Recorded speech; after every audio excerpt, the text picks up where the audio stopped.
بسم الله الرحمن الرحيم. عن جابر بن عبد الله رضي الله عنهما قال: قضى رسول الله صلى الله عليه وسلم بالشفعة في كل ما لم يقسم، فإذا وقعت الحدود وصرفت الطرق فلا شفعة. متفق عليه. واللفظ للبخاري. وفي رواية مسلم: الشفعة في كل شرك في أرض أو ربع أو حائط لا يصلح أن يبيع حتى يعرض على شريكه. وفي رواية الطحاوي: قضى النبي صلى الله عليه وسلم بالشفعة في كل شيء ورجاله ثقات۔ حضرت جابر بن عبداللہ رضی اللہ جی عنہ سے روایت ہے کہ رسول اللہ صلی اللہ علیہ وسلم نے ہر اس چیز میں شفعہ کا فیصلہ دیا ہے جو تقسیم نہ ہوئی ہو، اور جب حد بندی ہو جائے اور راستے الگ ہو جائیں تو پھر حق شفعہ نہیں ہے۔ بخاری مسلم، یہ لفظ بخاری کے ہیں، اور مسلم کی روایت میں ہے کہ شفعہ ہر مشترکہ چیز میں ہے، مثلا زمین میں یا مکان میں یا باغ میں۔ اپنے شریک پر پیش کیے بغیر کسی کے لیے چیز فروخت کرنا درست نہیں۔ اور طحاوی کی روایت میں ہے کہ نبی کریم صلی اللہ علیہ وسلم نے ہر چیز میں شفاء کا فیصلہ فرمایا ہے۔ جزاکم اللہ خیر۔ بسم اللہ الرحمن الرحیم۔ بسم اللہ والصلاة والسلام علی رسول اللہ، اما بعد۔ یہ شفع جو ہے، اس کا مطلب سب سے پہلے تو یہ شفعن سے ہے، جو کہ جوڑا جس کا معنی ہے، یعنی اگر کچھ لوگ آپس میں ایک دوسرے کے ساتھ شریک ہیں تو یہ دراصل اس کا مطلب یہ ہے کہ وہ حق رکھتے ہیں ایک دوسرے سے۔ اب اس کی تھوڑی سی وضاحت جو ہمارے دور میں موجود ہے، جو صورتحال ہے، اس کو سامنے رکھتے ہوئے یہ سب سے پہلے تو اس روایت کو سامنے رکھیں تو ہمیں یہ بات سمجھ آ رہی ہے کہ اگر کچھ لوگ آپس میں شریک ہیں، وہ شریک مال میں کسی بھی اعتبار سے ہیں، وہ زمین میں ہو سکتے ہیں، وہ مکان میں ہو سکتے ہیں، کاروبار میں ہو سکتے ہیں، یا کسی بھی چیز میں شریک کار ہیں، تو سب سے پہلے جو حق ہے وہ ان کا ہے کہ وہ اس چیز کو خرید لیں یا کسی طرح حاصل کر لیں، وہ جیسے بھی ہے، اور اس کے بعد باقیوں کا حق ہے۔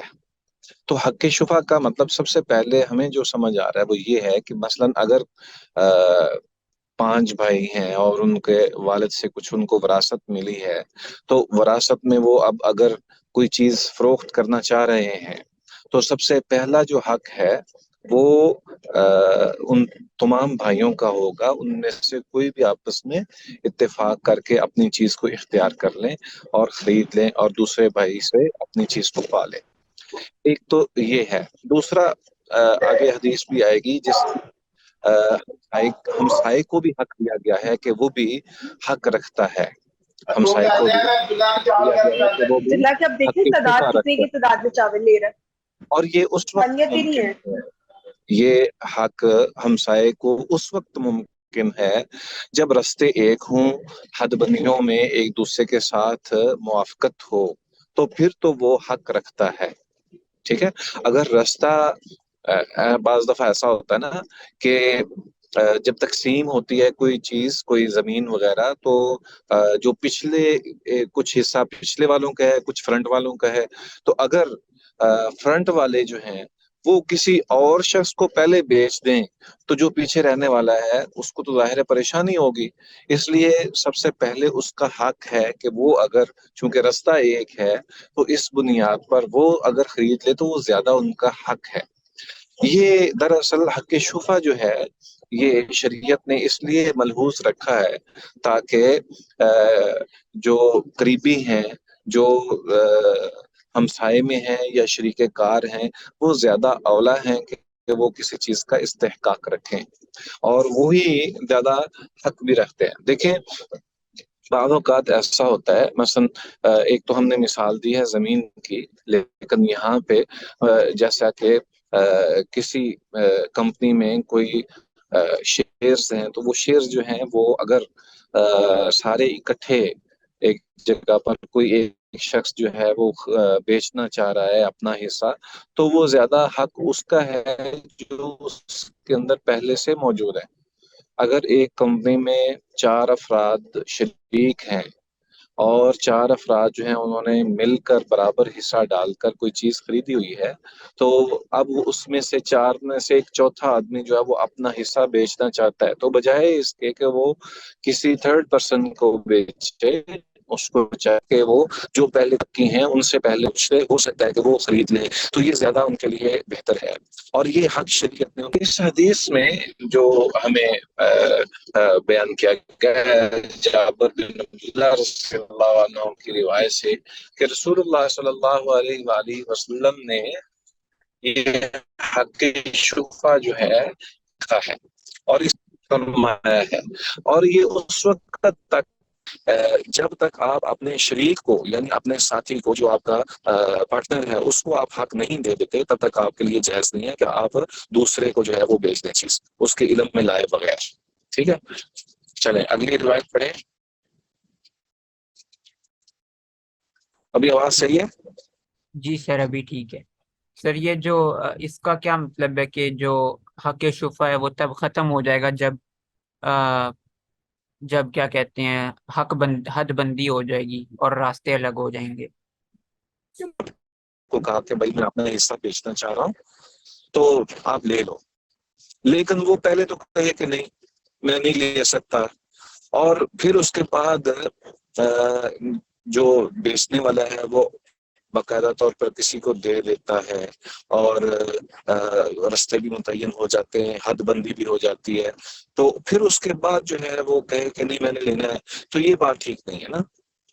پہلے یہ چاہیے کہ جس نے لینا ہے جو حق شفا رکھتا ہے، جب اس کو پہلے بتا دیا گیا کہ بھائی آپ نے لینا ہے تو لے لیں، تو اس کو چاہیے تھا کہ وہ کہہ دیتا کہ میں نے لینا ہے۔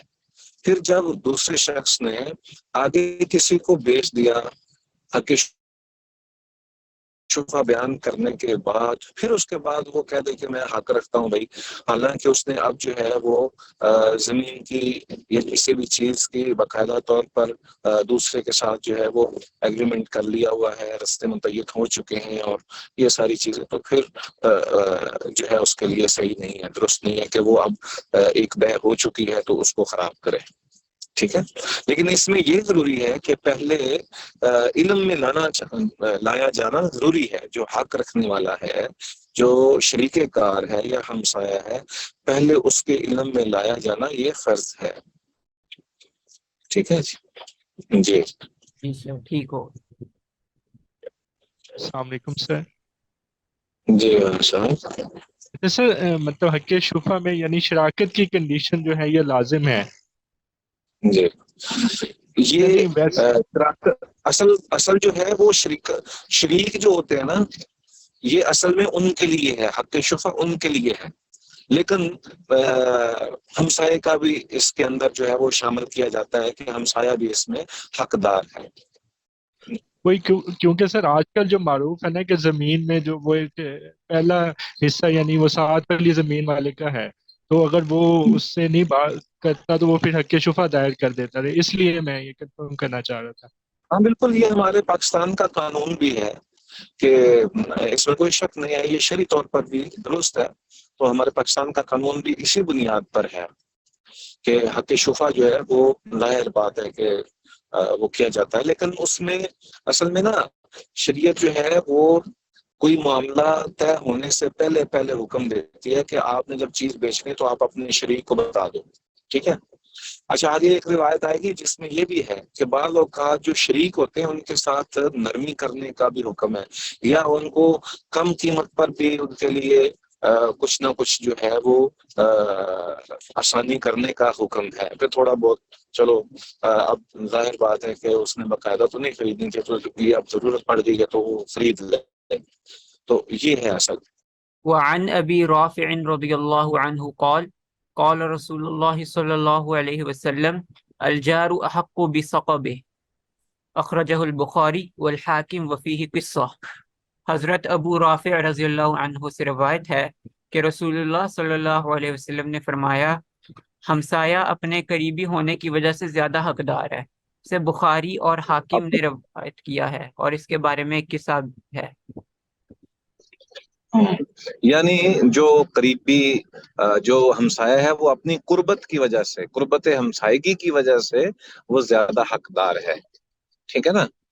اور اس میں کوئی شک نہیں ہے، جیسے پہلی روایت پڑھی ہے اس کے مطابق ہی یہ بھی ہے، اس سے اگلی روایت بھی اسی طرح ہی ہے۔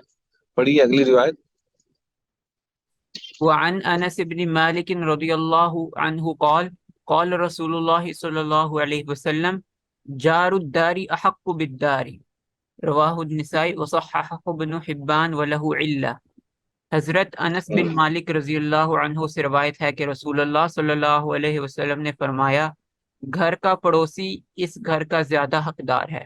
اسے نسائی نے روایت کیا ہے اور ابن حبان نے اسے صحیح کہا ہے، اور اس میں علت ہے۔ وہ حقدار کس بنا پر ہے؟ یعنی اگر ایک شخص نے مکان بیچنا ہے تو ہمسایہ اس کو خریدنے کا زیادہ حقدار ہے، بجائے اس کے کہ آپ کسی دور والے ساتھی کو یا ان نون پرسن کو آپ سیل کریں، ٹھیک ہے؟ اگر آپ کے پاس آپشن ہے، آپ کے پاس خریدار ہیں، دو تین خریدار ہیں، تو زیادہ حق وہی رکھتا ہے جو آپ کے قربت میں ہے، جو آپ کی ہمسائیگی میں ہے۔ جی، وَلَهُ إِلَّا، اس کا مطلب یہ ہے کہ اس سند کے اندر کہیں نہ کہیں کچھ جو ہے وہ ایسی کوئی چیز ہے جس کی وجہ سے روایت جو ہے وہ مکمل صحیح نہیں ہے، اس کے اندر کوئی نہ کوئی ایسی شبہ والی چیز ہے، کمزوری موجود ہے، ٹھیک ہے؟ علت کا جی، مطلب، علت کا مطلب یہ نہیں ہوتا کہ جو حدیث بیان کی گئی ہے اس کے بیان کیے جانے کا کوئی وجہ ہے، یعنی کسی مقصد کی وجہ سے بیان ہو گیا۔ نہیں نہیں نہیں، اس کا مطلب یہ نہیں ہے، اس کا مطلب یہ ہے کہ علت کا مطلب بیماری بھی کہا جا سکتا ہے، یعنی کسی کے اندر کوئی ذوف ہے یا کسی کے اندر کوئی ایسی چیز ہے جس کی وجہ سے اس کو مکمل صحیح درست تسلیم نہ کیا گیا ہو، ٹھیک ہے؟ اس کی سند کے اندر کہیں نہ کہیں کوئی کمی بیشی ہے، جس بنیاد پر اس کو صحیح اور جو ہے وہ بالکل ثقات پر مشتمل نہ باور کیا گیا ہو، وہ علت جو ہے وہ بعض اوقات متن میں بھی ہوتی ہے اور بعض اوقات وہ سند میں بھی ہوتی ہے۔ اب سند کے اندر جو علت ہے وہ ظاہر بات ہے کہ وہ روات کے حوالے سے ہوگی یا اتصال کے حوالے سے ہوگی، اور اگر متن کے اندر ہے تو وہ اس کے اندر جو الفاظ ہیں ان الفاظ کے اندر جو ہے وہ ہو سکتا ہے کہ روایت بالمعنی کے اندر کہیں نہ کہیں کوئی مسئلہ ہو۔ تو یہ مختلف یعنی جب ایک ایسا لفظ بول دیا گیا ہے کہ جس میں علت ہے اور اس کو واضح نہ کیا گیا ہو، تو اس کا مطلب یہ ہے کہ اس میں باقاعدہ تحقیق کرنے کی ضرورت ہے۔ ٹھیک ہے۔ وعن جابر رضی اللہ عنہ قال قال رسول اللہ صلی اللہ علیہ وسلم الجار احق بشفعة جاره ينتظر بها وإن كان غائبا إذا كان طريقهما واحدا، رواہ احمد والاربع ورجالہ ثقات۔ حضرت جابر رضی اللہ عنہ سے روایت ہے کہ رسول اللہ صلی اللہ علیہ وسلم نے فرمایا، ہمسائے اپنے ہمسائے کا شفع میں زیادہ حقدار ہے، شفع کی وجہ سے اس کا انتظار کیا جائے گا اگرچہ وہ غائب ہو، بشرطیہ دونوں کا راستہ ایک ہو۔ اسے احمد، ابو داؤد، ترمذی، نسائی اور ابن ماجہ نے روایت کیا ہے، اور اس کے راوی ثقہ ہیں۔ اچھا، آپ میں سے کوئی بتائے گا کہ راوی سیکھا ہونے کا مطلب کیا ہے؟ صحیح روایت کی جو جو تعریف ہے، صحیح کی جو تعریف ہے وہ آپ کو یاد ہے کسی کو؟ سر اس میں یہ ہوتا ہے کہ راوی عادل اور ضابط ہونا چاہیے۔ ہم، بالکل صحیح ہے، راوی کا عادل ہونا اور ضابط ہونا، ٹھیک ہے، یہ سب سے زیادہ ضروری ہے، ٹھیک ہے؟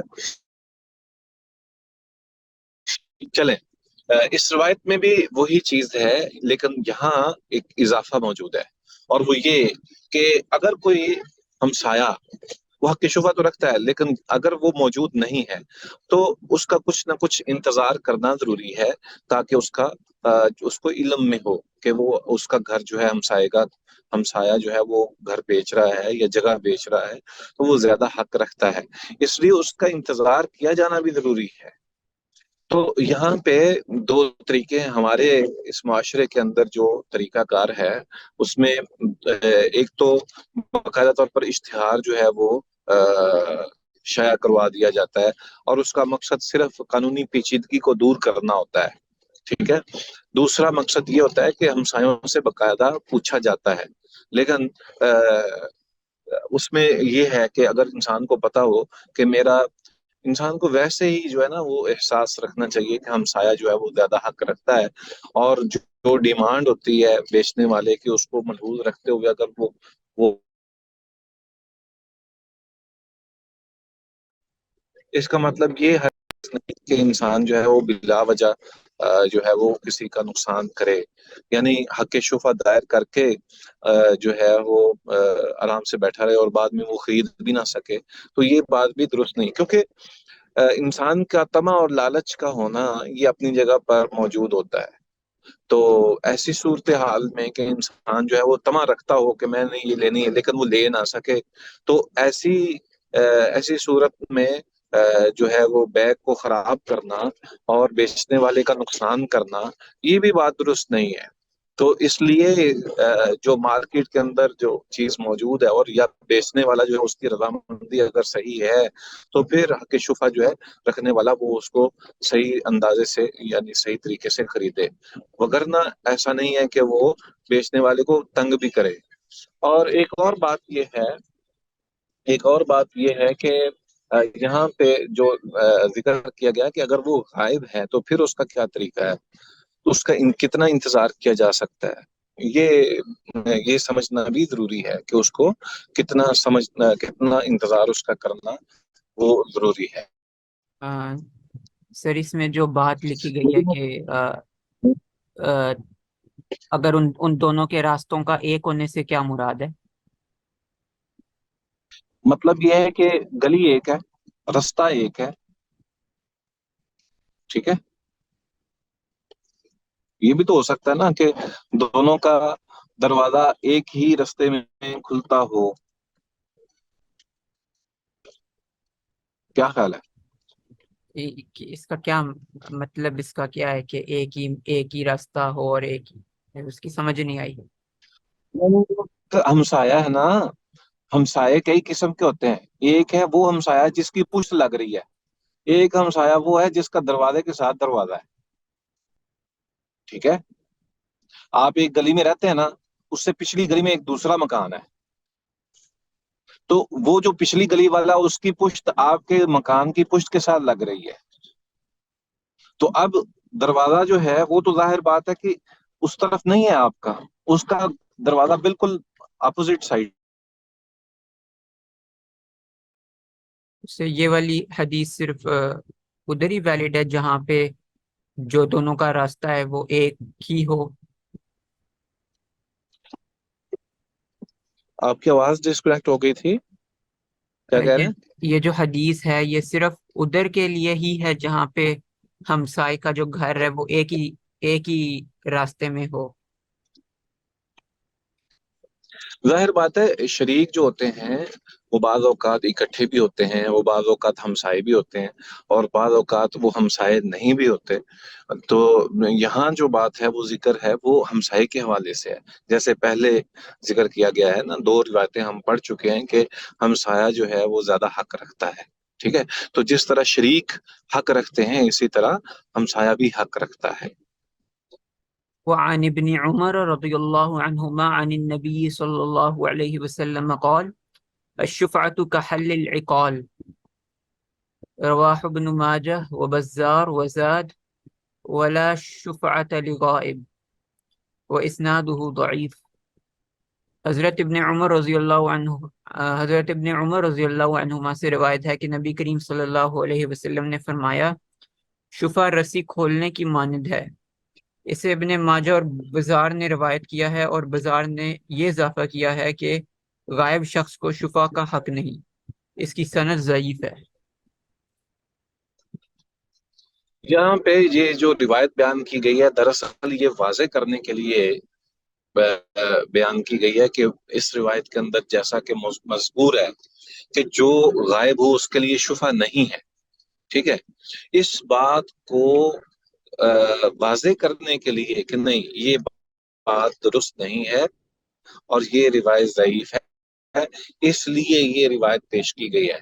بعض اوقات محدثین جو ہیں وہ روایت اس بنا پر پیش کرتے ہیں کہ کسی چیز کو ثابت کیا جائے، یا بعض اوقات اس بنا پر پیش کر کے اس کے اوپر نقد کرتے ہیں تاکہ یہ واضح کر دیا جائے کہ دراصل در حقیقت جو حقیقت کے اندر جو مذکور چیز ہے وہ یہی ہے کہ پہلے تو بتایا گیا ہے کہ جس طرح رسی کھولنے کے معنی شبہ ہے، اس کا مطلب یہ ہے کہ جب کوئی چیز جو ہے وہ ایک دفعہ جو ہے وہ کسی کے حق میں آ جائے تو پھر اس کا حق موجود ہوتا ہے۔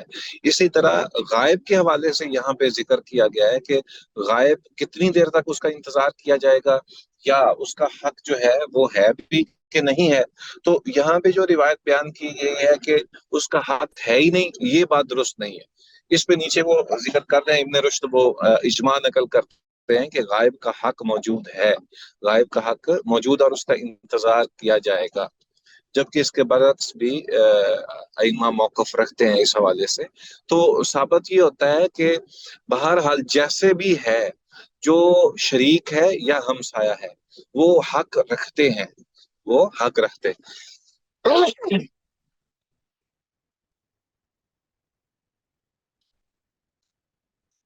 جی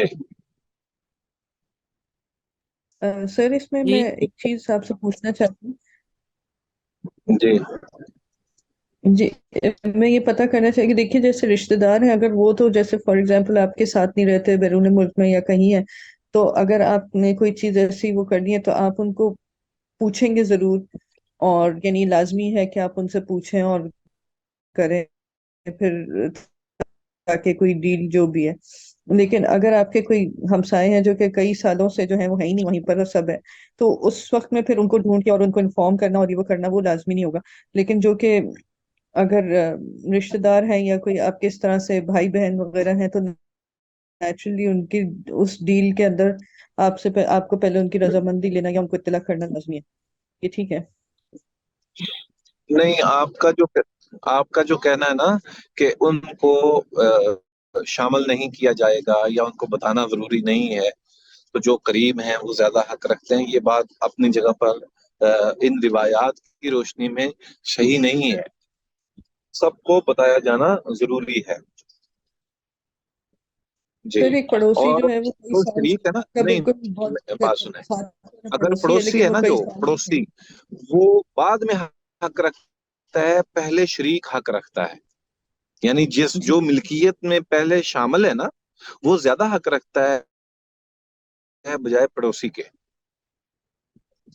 پڑوسی اپنی جگہ پہ حق رکھتا ہے، وہ بھی حق شفا کر سکتا ہے، لیکن جو ملکیت کے اندر شامل لوگ ہیں، جو ملکیت میں شامل لوگ ہیں نا، مثلاً بھائی ہے، حقیقی بھائی ہے، وہ کسی چیز میں آپ کے ساتھ شریک ہے، تو وہ زیادہ حق رکھتا ہے ہمسائے کے، کیونکہ وہ تو اس ملکیت میں بھی شامل ہے نا۔ اچھا، باب القراز آپ نے پہلے پڑھوا دیا کچھ ہم سے، ہیں یہ مکمل ہو گیا تھا؟ باب الحدیث، یہ اس حدیث سے ہم نے سٹارٹ کرنا ہے۔ ہاں چلیں، ٹھیک ہے، شروع کریں، بسم اللہ۔ یہ ٹائم اس کے 7 منٹ رہ گئے ہیں، تو یہ اسی میں ہو جائے گا یا الگ سے کرنی پڑے گی؟ آپ اس کو ایک دفعہ پڑھ لیں نا، تو 7 منٹ میں ہم کم از کم جو اس کی ریڈنگ ہے وہ کر لیں، تو پھر انشاءاللہ باقی اس میں تفصیل آگے ذکر کر لیں گے، ٹھیک ہے؟ ٹھیک۔ وعن ابن عمر جی رضی اللہ عنہما قال اصاب اصاب عمر ارضا بخیبر فأتى النبي صلى الله عليه وسلم يستأمره فيها فقال يا رسول الله إني أصبت أرضا بخيبر لم أصب مالا قط هو أنفس عندي منه. فقال إن شئت حبست أصلها وتصدقت بها. قال فتصدق بها عمر أنه لا يباع أصلها ولا يورث ولا يوهب، فتصدق بها في الفقراء وفي القربى وفي الرقاب وفي سبيل الله وابن السبيل والضيوف لا جناح عليه من وليها أن يأكل منها بالمعروف ويطعم صديقا غير متمول المال. متفق عليه. واللفظ لمسلم وفي رواية للبخاري تصدق بأصلها لا يباع ولا يوهب ولكن ينفق ثمره. حضرت ابن عمر رضی اللہ عنہما سے روایت ہے کہ حضرت عمر رضی اللہ عنہ کو خیبر کے علاقے میں کچھ زمین حاصل ہوئی، تو وہ نبی کریم صلی اللہ علیہ وسلم کے پاس اس کے بارے میں مشورہ کرنے کی غرض سے حاضر ہوئے اور عرض کیا، اے اللہ کے رسول، مجھے خیبر میں ایسی زمین ملی ہے کہ جس سے زیادہ عمدہ اور نفیس مال مجھے پہلے کبھی حاصل نہیں ہوا۔ آپ صلی اللہ علیہ وسلم نے فرمایا، اگر تم چاہو تو اس کی اصل اپنے پاس رکھو اور اس کی آمدنی کو صدقہ کر دو۔ راوی نے بیان کیا کہ عمر رضی اللہ تعالیٰ عنہ نے اس زمین کو یوں وقف کر دیا کہ نہ تو اس کی اصل کو فروخت کیا جائے، نہ تو اس کا وارث بنایا جائے، اور نہ ہی اسے ہبہ کیا جائے۔ انہوں نے وہ زمین فقیروں، قرابت داروں، غلاموں کو آزاد کرانے، جہاد فی سبیل اللہ، مسافروں اور مہمانوں کے لیے وقف کر دی۔ یہ بھی وصیت فرمائی کہ جو بھی اس زمین کا نگران ہو وہ معروف طریقے سے اس سے کھائے، دوست احباب کو کھلائے، لیکن اسے اپنا مال نہ بنائے تو کوئی حرج نہیں۔ بخاری اور مسلم، اور یہ لفظ مسلم کے ہیں، اور بخاری کی روایت میں ہے کہ حضرت عمر رضی اللہ عنہ نے اس کی اصل کو یوں وقف کر دیا کہ نہ اسے فروخت کیا جائے اور نہ اس سے ہبہ کیا جائے، بلکہ اس کی آمدنی کو خرچ کیا جائے۔ یہ ہمارا دوسرا سیکشن ہے۔ اس میں ابن عمر رضی اللہ تعالی عنہ اپنے والد گرامی سیدنا عمر بن الخطاب رضی اللہ تعالی عنہ کے حوالے سے کچھ ذکر فرما رہے ہیں کہ والد گرامی کو خیبر میں زمین کا ایک ٹکڑا ملا جو کہ بہت ہی عمدہ تھا۔ اب حضرت عمر رضی اللہ تعالی عنہ کا، جیسے ہر مسلمان کا یہ خیال ہوتا ہے یا اس کی یہ نیت ہوتی ہے کہ یہ آخرت کے لیے میں اس کو محفوظ کر لوں اور اس کا اجر مجھے ہمیشہ ملتا رہے، وہ نبی صلی اللہ علیہ وآلہ وسلم کی خدمت میں حاضر ہوئے اور عرض کرنے لگے کہ اللہ کے نبی، مجھے جو خطہ ملا ہے، جگہ ملی ہے، یہ سب سے زیادہ نفیس ترین جگہ ہے، تو میں چاہتا ہوں کہ میں اللہ کی راہ میں اس کو جو ہے وہ صرف کر دوں۔ نبی صلی اللہ علیہ وآلہ وسلم نے ان کو اس سے بھی بہتر جو ہے وہ مشورہ دیا، اور وہ یہ تھا کہ ان شئت حبست اصلها وتصدقت بها، کہ اگر تو چاہتا ہے تو بہترین عمل یہ ہے کہ تو اس زمین کو تو اپنے پاس رکھ لے اور اس سے جو بھی حاصل ہو محاصل وہ سارے کا سارا صدقہ کر دے۔ تو ابن عمر کہتے ہیں کہ پھر حضرت عمر نے یہی کیا، فصدق بہا، تو حضرت عمر نے اس کو صدقہ کر دیا کہ انہ لا یباع اصلها ولا یورث ولا یوہب فتصدق بها فی الفقراء وفی القربى وفی الرقاب وفی سبیل اللہ وابن السبیل والضیف۔ تو یہاں پہ ایک بہت ہی عمدہ ایک چیز ہے، اور وہ یہ کہ کن کو یہ مال جو ہے وہ صدقہ کیا جائے گا۔ تو حضرت عمر رضی اللہ تعالی عنہ کے حوالے سے کہ یہ زمین تو بیچی نہیں جائے گی، اس کی اصل حضرت عمر رضی اللہ تعالیٰ عنہ کی ہوگی، اور لیکن یہ ہبہ ہو جائے گی اور اس کا کوئی وارث بھی نہیں ہوگا، یعنی یہ ایسی ہبہ ہے، ایسا صدقہ ہے کہ جو بعد ازاں بھی چلتا رہے گا، اور اس کو کسی کو ہبہ بھی نہیں کی جا سکتی، اس کی وراثت بھی نہیں، وراثت میں بھی اس کو تقسیم نہیں کیا جا سکتا، اس کو صدقہ کیا گیا۔ تو یہاں آگے جو افراد بیان کیے گئے ہیں یہ وہ ہیں جن کو، کچھ تو ایسے ہیں جن کو زکوٰۃ لگتی ہے اور کچھ ایسے ہیں جن کو زکوٰۃ نہیں، بلکہ یہ عام افراد تھے۔ ان میں سے پہلے یہ بتایا گیا ہے کہ فقراء میں، قریبی عزیز و اقارب میں، اور جو جن کو آزاد کیا گیا ہو اور ان کی جو ہے وہ پیمنٹ ابھی باقی ہو ان کو دینے میں، اور اسی طرح اللہ کی راہ میں، مسافروں میں، مہمانوں میں۔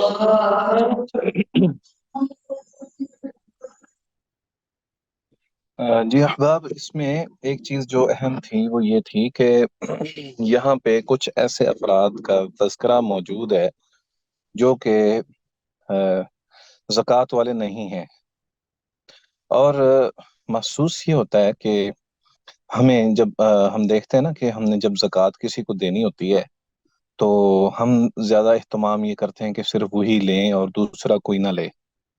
آپ کو آواز آ رہی میری؟ جی سر۔ تو سورہ توبہ میں 8 قسم کے افراد ہیں جن کو زکوٰۃ دی جاتی ہے، آیت نمبر 60 میں، تو ان کا ذکر وہاں پہ موجود ہے۔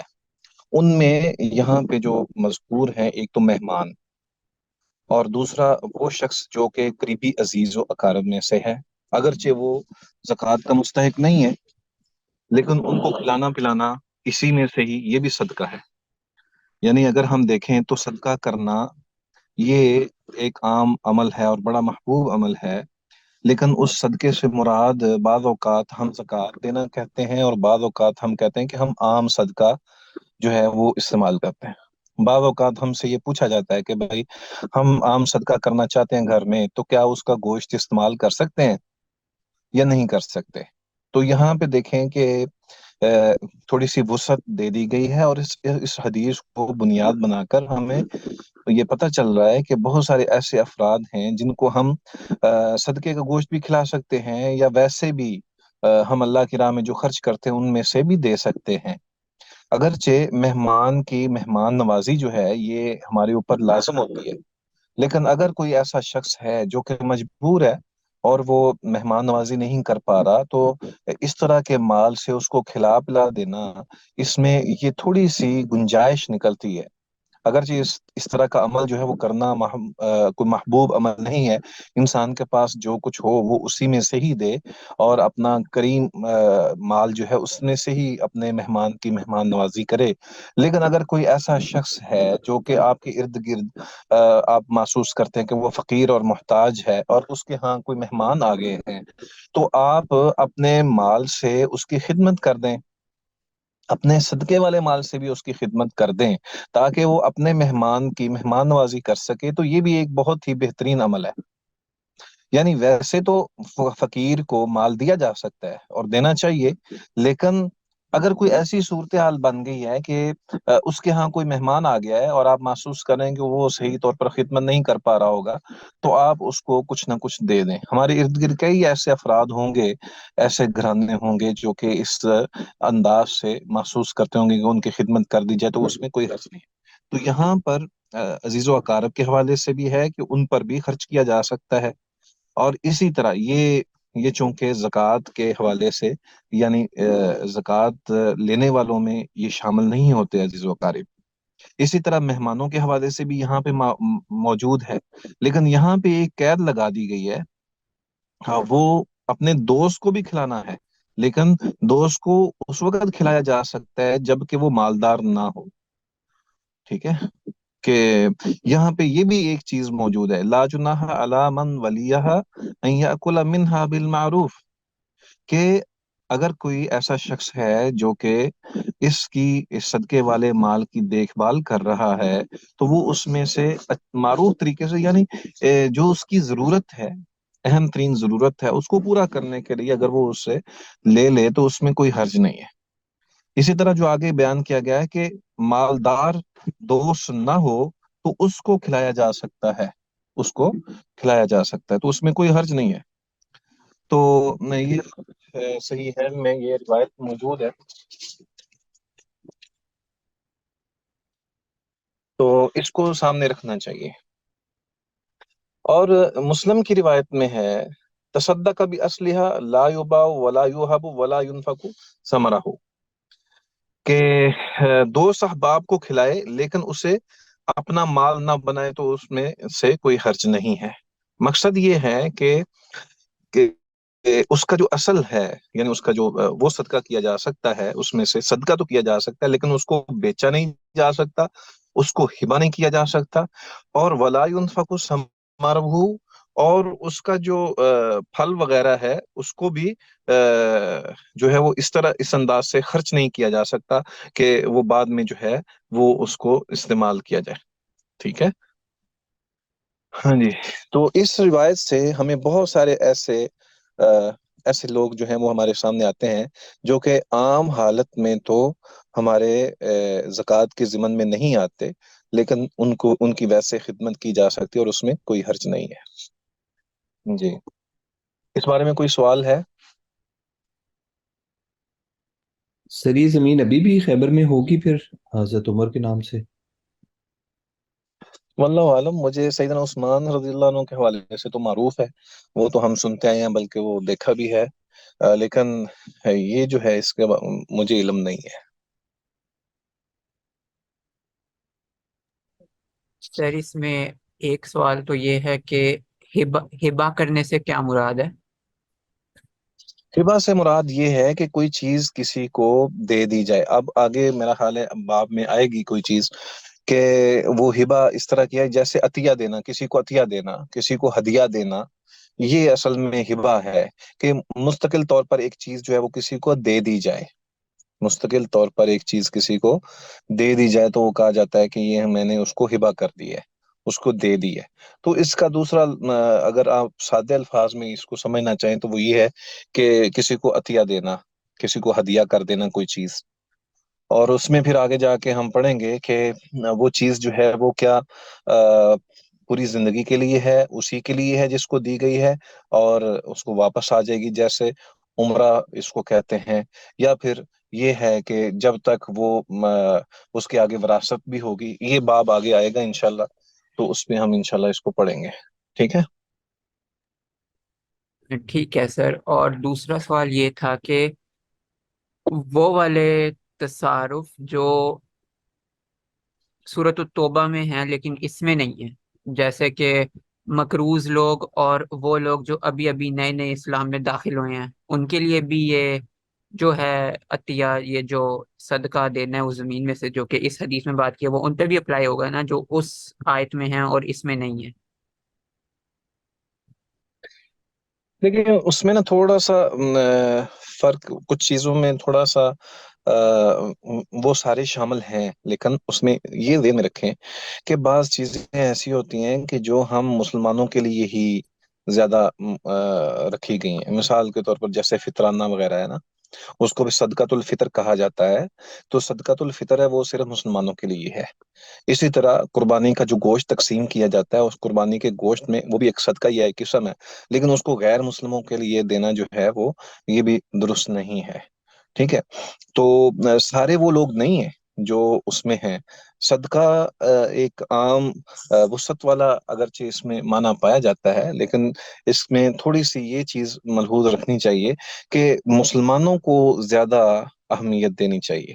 وہاں تھوڑا سا یہ فرق محسوس کر لیں. ایک اور چیز میں آپ سے یہ ضرور عرض کروں گا کہ وہاں پہ بیوہ خواتین کا ذکر نہیں ہے جن کو زکوٰۃ دی جاتی ہے. دور حاضر میں حالانکہ سب سے زیادہ یتیموں کے ساتھ بیوگان جو ہیں وہ بھی محتاج ہوتی ہیں. یہ دراصل مدنی معاشرے کے اندر تو بیوہ کا کنسیپٹ نہیں تھا کہ وہ بغیر شادی کے رہے، لیکن چونکہ ہمارے اس معاشرے کے اندر شادی کرنا کسی بیوہ سے، یا بیوہ بیچاری جو ہے وہ رہتی ہے اسی طرح، تو ان سے شادیاں نہیں ہوتی، یا متعلقہ کوئی خاتون ہے تو اسے وہ اکیلی ہے تو اس کو بھی اس میں شامل کر لینا چاہیے، اس میں بھی کوئی حرج نہیں ہے. گویا کہ یہ وسعت ہے تھوڑی سی. آپ کچھ افراد یہاں سے اس میں شامل کر لیں یا کچھ افراد وہاں سے اس میں شامل کر لیں تو اس میں کوئی حرج نہیں ہے. لیکن بہرحال یہ ماحول اور ضرورت کے مطابق جو ہے اس کو دیکھ کر فیصلہ کیا جائے گا. جو بیوہ بیوہ عورتوں کا آپ نے بتایا، ان کو تو ہم اس نیت سے زکوٰۃ دیتے ہیں نا کہ وہ بھی مسکین کیٹیگری کے اندر فال ہوتی ہیں، کہ ان کا بھی کوئی مطلب کمانے ہاں والا بالکل. نہیں ہے. ایسا ہی ہے، ایسا ہی ہے، ایسا ہی ہے، ان کو اس میں شامل کر دیا گیا ہے، اس میں کوئی حرج نہیں ہے، ٹھیک ہے۔ اور کچھ سوال؟ پڑھیں حدیث پڑھیں بھائی۔ وعن أبي هريرة رضي الله تعالى عنه قال بعث رسول الله صلى الله عليه وسلم عمر على الصدقة الحديث وفيه فأما خالد فقد احبس فقد فأما خالد فقد احتبس ذراعه واعتاده في سبيل الله متفق عليه۔ حضرت ابو ہریرہ رضی اللہ سیدنا عنہ، ابو ہریرہ رضی اللہ تعالیٰ عنہ سے، ایک منٹ، سیدنا ابو ہریرہ رضی اللہ تعالیٰ عنہ سے روایت ہے، وہ بیان کرتے ہیں کہ رسول اللہ صلی اللہ علیہ وآلہ وسلم نے سیدنا عمر رضی اللہ عنہ کو صدقہ کی وصولی پر عامل بنا کر بھیجا۔ تو اس میں یہ ہے کہ صدقہ دینے والوں نے تأمل کیا، یعنی جو زکوٰۃ دینے والے تھے انہوں نے تأمل کیا۔ تو فَأَمَّا خَالِدٌ فَقَدِ احْتَبَسَ أَذْرَعَهُ، خالد رضی اللہ تعالیٰ عنہ نے زکوٰۃ نہ دی، کیوں؟ اس لیے کہ انہوں نے اللہ اعتادہ فی سبیل اللہ، کہ انہوں نے جو زرعیں تھیں اور جو جہاد کا سامان تھا یعنی اسلحہ وغیرہ، وہ اللہ کی راہ کے لیے وقف کیا ہوا تھا، تو اس بنا پر انہوں نے تو زکوٰۃ نہ دی۔ تو اس میں پھر متفق علیہ یہ روایت ہے، اس میں پھر آگے جو آتا ہے وہ یہ ہے کہ ابن جمیل اور عباس بن عبد المطلب رضی اللہ تعالیٰ عنہ نے بھی زکوٰۃ نہیں دی تھی، تو عباس بن عبد المطلب رضی اللہ عنہ کے بارے میں تو نبی صلی اللہ علیہ وسلم نے کہا کہ میں اس کا ذمہ دار ہوں، یعنی وہ میرے ذمہ زکوٰۃ ہے، جبکہ جو ابن جمیل تھے ان کے حوالے سے پھر نبی صلی اللہ علیہ وسلم نے سختی کا موقف اختیار کیا۔ اس روایت میں ایک دو چیزیں جو ہیں وہ سامنے آتی ہیں، ان میں مین بات یہ ہے کہ نبی اکرم صلی اللہ علیہ وآلہ وسلم نے جو یہ کہا، حضرت خالد بن ولید نے اس اسلحے کا کی جو زکوٰۃ نہ دی، اس کی وجہ یہ ہے کہ وہ اللہ کی راہ کے لیے وقف تھا، وہ اسلحہ یعنی جہاد کے لیے وقف تھا۔ تو ثابت یہ ہوا کہ ایسی چیزیں جو کہ وقف ہوں ان وقف پہ زکوٰۃ نہیں ہوتی۔ ہمارے ملک میں بھی وقف والی چیزوں پر جو ہے وہ ٹیکس کی استثناء ہوتی ہے، لیکن ساری چیزوں پہ نہیں دی جاتی۔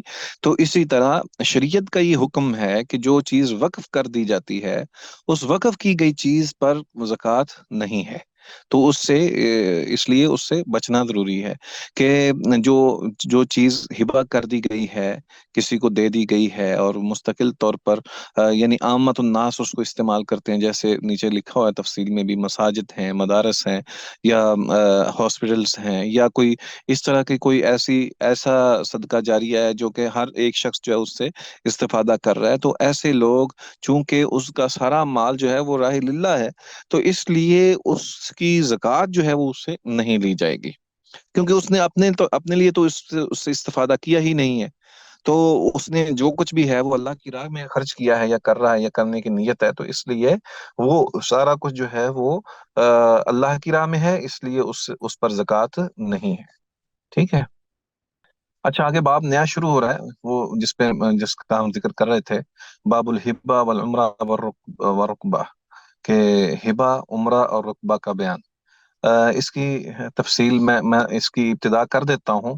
پہلی بات تو یہ ہے کہ ہبہ وہ چیز ہوتی ہے جو، جیسے ہم نے پہلے پڑھا ہے، کہ کسی کو ہدیہ دینا، تو یہ جو ہے یہ ظاہر بات ہے کہ ہمارے معاشرے میں اگرچہ بہت زیادہ نہیں ہے لیکن دور نبوی سے یہ کام چل رہا ہے کہ کسی چیز کا کسی چیز کو کسی شخص کو کوئی چیز جو ہے وہ ہدیہ کر دی جائے، تو وہ ظاہر بات ہے کہ جب وہ چیز اس شخص کو دے دی جاتی ہے تو اس کے بعد پھر وہ ان کی وراثت میں بھی تقسیم ہو جاتی ہے، یعنی اس کی، اگر وہ شخص جس کو دی گئی ہے تو اس کے بعد اگر وہ فوت ہو گیا تو اس کے بعد وہ چیز اس کی اولاد میں تقسیم ہو جاتی ہے۔ لیکن عمرہ میں یہ ہے کہ جو چیز دے دی گئی ہے وہ صرف عمر تک محدود ہے، یعنی یہ کہا جاتا ہے کہ اگر کوئی شخص جو ہے، آپ کو میں چیز یہ دیتا ہوں تو اس کے بعد جو ہے وہ میں اگر تم فوت ہو گیا تو پھر اس وقت تک یہ محدود ہے، تو یہ یہاں تک ہے۔ اور رقبہ کی بات یہ ہے کہ اگر پہلے تو فوت ہو گیا تو یہ چیز میری ہو جائے گی، اور اگر پہلے میں فوت ہو گیا تو یہ تمہیں دے دی جائے گی۔ عن النعمان بن بشیر رضی اللہ عنہما ان اباہ اتى به رسول اللہ صلی اللہ علیہ وسلم فقال إني نحلت ابني هذا غلاما كان لي فقال رسول الله صلى الله عليه وسلم أكل ولدك نحلته مثل هذا فقال لا فقال رسول الله صلى الله عليه وسلم فأرجعه وفي لفظ فانطلق أبي إلى النبي صلى الله عليه وسلم ليشهده على صدقتي فقال أفعلت هذا بولدك كلهم قال لا قال اتقوا الله واعدلوا بين أولادكم فرجع أبي فرد تلك الصدقة متفق عليه وفي رواية لمسلم قال فأشهد على هذا غيري ثم قال أيسرك أن يكونوا لك في البر سواء قال بلى قال فلا إذن حضرت نعمان بن بشیر رضی اللہ عنہ سے روایت ہے کہ ان کے والد انہیں لے کر رسول اللہ صلی اللہ علیہ وسلم کی خدمت میں حاضر ہوئے اور عرض کیا کہ میں نے اسے اپنا ایک ذاتی غلام ہبہ کیا ہے۔ رسول اللہ صلی اللہ علیہ وسلم نے فرمایا کیا تم نے اپنے سارے بچوں کو ایسا ہی غلام ہبہ کیا ہے؟ اس نے عرض کیا نہیں۔ تو آپ صلی اللہ علیہ وسلم نے فرمایا پھر اس سے بھی واپس لے لے۔ اور ایک روایت میں یہ لفظ ہیں کہ میرے والد نبی کریم صلی اللہ علیہ وسلم کے پاس گئے تاکہ آپ کو میرے ہبہ پر گواہ بنائیں، تو آپ صلی اللہ علیہ وسلم نے دریافت فرمایا کیا تم نے اپنی ساری اولاد کے ساتھ اس طرح کیا ہے؟ انہوں نے کہا نہیں۔ آپ صلی اللہ علیہ وسلم نے فرمایا اللہ تعالیٰ سے ڈر جاؤ اور اپنی اولاد میں عدل کرو۔ پھر میرے والد واپس آئے اور وہ ہبہ واپس لے لیا۔ بخاری اور مسلم دونوں کی روایت۔ اور مسلم کی ایک روایت میں یہ ہے کہ آپ صلی اللہ علیہ وسلم نے فرمایا تم اس پر میرے سوا کسی اور کو گواہ بنا لو۔ پھر فرمایا کیا تمہیں پسند ہے کہ یہ سب تیرے ساتھ نیکی حسن و سلوک میں برابر ہوں؟ انہوں نے کہا کیوں نہیں؟ آپ صلی اللہ علیہ وسلم نے فرمایا تو پھر اس طرح مت کرو۔ جزاکم اللہ خیرن احسن الجزاء۔ یہ روایت جو ہے اگرچہ باب ہبہ کے تحت ذیل میں آئی ہے، لیکن اس میں جو بنیادی چیز ہے وہ تو اس سے بڑی زیادہ خوبصورت بات ہے، اور وہ یہ کہ اولاد کے اندر عدل کرنا یہ بہت ضروری ہے۔ دیکھیں نبی اکرم صلی اللہ علیہ وآلہ وسلم سے بڑھ کر زیادہ انصاف کرنے والا کون ہو سکتا ہے؟ اور یہ ایک عام سی بات ہے کہ ایک انسان کسی کے پاس جاتا ہے اور کہتا ہے کہ جی میں آپ کو گواہ بنانا چاہتا ہوں۔ اب یہاں دیکھیں کہ کیا کسی کی گواہی دی جا سکتی ہے؟ بغیر وجہ کے گواہی نہیں دی جا سکتی۔ پہلی بات تو یہ ہے کہ جس شخص کی آپ گواہی دے رہے ہیں اس پہ یہ معلوم کرنا فرض ہے کہ کہیں کہیں وہ ظلم تو نہیں ہے، کہیں ایسی بات پر گواہی تو نہیں ہے کہ وہ بات ہی غلط ہو۔ ہمارے ہاں دور حاضر میں جو ایک طریقہ کار ہے، وہ طریقہ کار آپ کے علم میں ہے کہ ہم یہ سمجھتے ہیں جی ہمارا براہ راست تو کوئی تعلق نہیں ہے، اس لیے ہم جو ہے وہ اس سے بری الذمہ ہے، ہمارا تو کوئی تعلق نہیں، ہم تو ویسے ہی وہاں تھے۔ تو یہ کیسے ممکن ہے کہ ایک چیز جو ہے وہ نبی اکرم صلی اللہ علیہ وآلہ وسلم کے سامنے پیش کی گئی ہو اور ان کو گواہ بنایا گیا ہو، تو وہ بغیر پوچھے بتائے اور بغیر تفتیش کیے ہی اس پر گواہی دے دیں؟ اسی لیے ہمیں بھی چاہیے کہ ہم کسی غلط چیز پر گواہی نہیں دی جائے، اور بالکل ایسا کام نہیں کرنا کہ جس کی بنیاد غلط ہو، جس کے پیچھے کوئی ایسی صورت ہو، کوئی ایسی شکل ہو، کوئی ایسا خیال ہو، کوئی ایسا جذبہ ہو جو کہ شرعی طور پر اس میں کہیں جو ہے وہ قیل قال ہو، یا کوئی ایسی بات ہو جس پہ شریعت جو ہے وہ اس کی اجازت نہیں دیتی، تو قطعی طور پر یہ بات درست نہیں ہوگی کہ اس کی سپورٹ کی جائے۔ آپ کو پتہ ہے کہ بہت سارے ایسے مواقع ہیں یا بہت ساری ایسی چیزیں ہیں جس کے بارے میں نبی صلی اللہ علیہ وسلم نے فرمایا ہے کہ اس کے ساتھ بیٹھنے والا، اٹھنے والا، اس کا گواہ اور اس کو لکھنے والا، وہ سارے کے سارے برابر کے جو ہیں وہ شریک ہیں۔ جیسے سود کے حوالے سے ہے کہ سود لکھنے والا، سود کا گواہ اور لینے اور دینے والا، وہ سارے کا سارا وہ اس میں برابر کے جرم کے شریک ہیں۔ اسی طرح جو رشوت دینے والا، لینے والا، اور اسی طرح اس پہ تو گویا کہ نبی اکرم صلی اللہ علیہ وآلہ وسلم نے ایک بنیاد بتا دی ہے کہ آپ کسی ایسی مجلس میں بھی شریک نہ ہوں جس کی بنیاد غلط ہو، یا ایسے کام میں بالکل کسی بھی انداز سے، کسی بھی اعتبار سے شریک نہ ہوں جس کی انتہا جو ہے وہ غلط ہو۔ انسان کو ہر اعتبار سے اپنے آپ کو محفوظ رکھنا ہے کہ اس کا دین محفوظ رہے. اور یہاں پہ ایک بات تو یہ ہمارے سامنے آ گئی. دوسری بات یہ کہ اولاد کے اندر عدل کرنا، اس میں یہ فرق نہیں کیا جا سکتا کہ یہ میرا لڑکا ہے اور یہ لڑکی ہے. بیٹا اور بیٹی میں عدل جو ہے یہ بھی ضروری ہے. ایک تو وہ ہے کہ جو وراثت کے اندر انسان کو دیا جاتا ہے، اور وراثت میں اللہ تعالیٰ نے ایک فریضہ مقرر کیا ہے کہ بچی سے زیادہ بچے کا حق ہوتا ہے، وہ ڈبل ہے. لیکن جب عام حالت میں کسی کو ہم ہدیہ دیتے ہیں تو وہ برابر برابر ہے. اور صورتحال یہ ہے کہ بعض اوقات انسان کو یہ محسوس ہوتا ہے بچوں کے اندر، جب وہ تقسیم کرتا ہے کوئی چیز یا ہدیہ دیتا ہے تو وہ یہ محسوس کرتا ہے کہ اس کو میں زیادہ دوں، یا اس کو یہ چونکہ اچھا ہے تو اس لیے اس کی زیادہ خدمت کرنی چاہیے کیونکہ وہ میری زیادہ دیکھ بھال کرتا ہے، اور فلان جو ہے وہ میری کم دیکھ بھال کرتا ہے، یا ایسی صورتحال میں. تو ایسی ان تمام چیزوں کے حوالے میں یہ بات ذہن میں رکھیے کہ اولاد کے اندر فرق نہیں کیا جا سکتا کسی بھی اعتبار سے. اچھا، اس میں عدل سے مراد یہ ہے کہ ایک تو وہ چیز ہے نا جو ہم ضرورت کے مطابق کسی کو فیڈ کرتے ہیں. ہم بچوں کو کھلاتے پلاتے ہیں، بچوں کی ضروریات کو پورا کرتے ہیں، ان کی تعلیم اور ان کی دیگر ضروریات ان کو پورا کرتے ہیں. اس میں تو ظاہر ہے جو جو ضرورت ہوگی وہ پوری کرنی ہے. ایک کو میڈیکل کی ضرورت ہو میڈیکل دیں، ایک کو ایجوکیشن کی ضرورت ہے ایجوکیشن دیں، ایک کو کھانے پینے کے لیے کوئی چیز ضرورت ہے تو آپ اس کو پرووائڈ کریں. ایک ایسا بچہ ہے جو کہ کسی بھی اعتبار سے وہ اپنی دیگر ضروریات محسوس کرتا ہے جیسے معاشرے کے اندر ہوتی ہیں، تو ان کو وہ پرووائڈ کریں. لیکن یہ نہیں ہو سکتا کہ آپ بچوں میں ہدیہ تقسیم کریں اور پھر اس میں سے ایک کو جو ہے وہ زیادہ دے دیں اور کہیں کہ یہ تیرا ہے. یہ بات درست نہیں ہے. اس میں برابری کرنا یہ فرض ہے، اور ہر ایک کا برابر برابر خیال رکھنا ضروری ہے. اسی طرح ایک اور واقعہ بھی آتا ہے کہ نبی صلی اللہ علیہ وسلم کے پاس ایک ایسی خاتون اور اس کا خاوند جو ہے وہ آئے، اور وہ خاتون جو ہے وہ چونکہ دوسری بیوی تھی تو وہ یہ چاہ رہی تھی کہ میرا جو بچہ ہے اس کے لیے الگ سے ایک باغ جو ہے وہ ہدیہ کیا جائے. تو خاوند جو ہے وہ مان گیا. تو وہ کہنے لگی کہ میں اس وقت تک جو ہے وہ تسلی میں نہیں ہوں گی جب تک آپ نبی صلی اللہ علیہ وآلہ وسلم کو اس پر گواہ نہ بنائے. تو جب نبی صلی اللہ علیہ وسلم کی خدمت میں پیش ہوئے تو آپ صلی اللہ علیہ وسلم کو بیان کیا گیا. تو آپ نے پوچھا کہ کیا سب اولاد کو برابر برابر دیا گیا؟ تو بتایا کہ نہیں. تو آپ صلی اللہ علیہ وسلم نے فرمایا کہ ایسے ظلم پر میں گواہی نہیں دوں گا، میں گواہ نہیں بنوں گا. تو اس کا مطلب یہ ہے کہ ہم کسی بھی اعتبار سے کسی کو اپنا شریک نہیں بنا سکتے، یعنی اس طرح اس انداز سے کہ ایک بچے کو زیادہ دے دیا اور دوسرے بچے کو کم دے دیا، تو یہ نہیں کیا جا سکتا.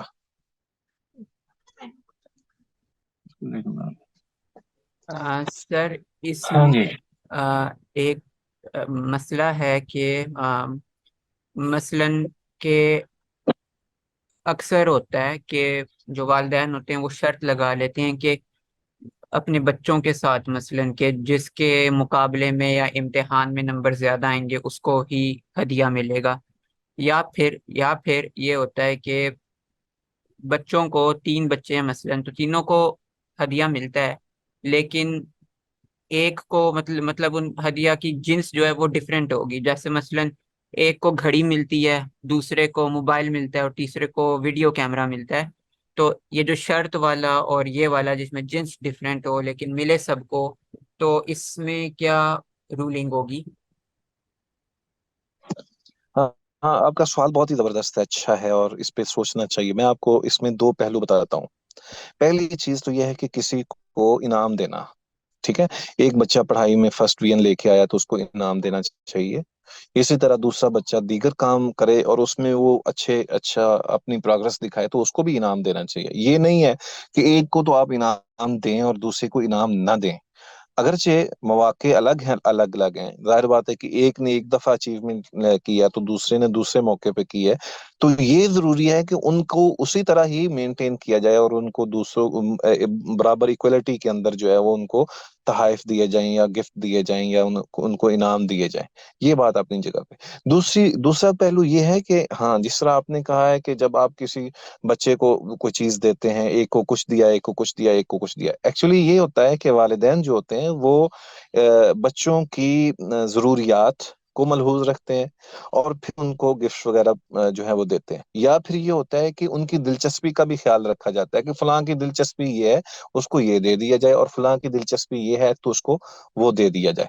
اب اس میں توازن قائم رکھنا ضروری ہے.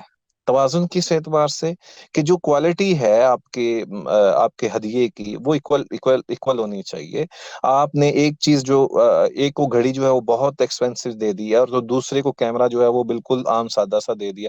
پہلی بات تو یہ کیمرہ ویسے بھی صحیح نہیں ہے، واچ دے دی ہے.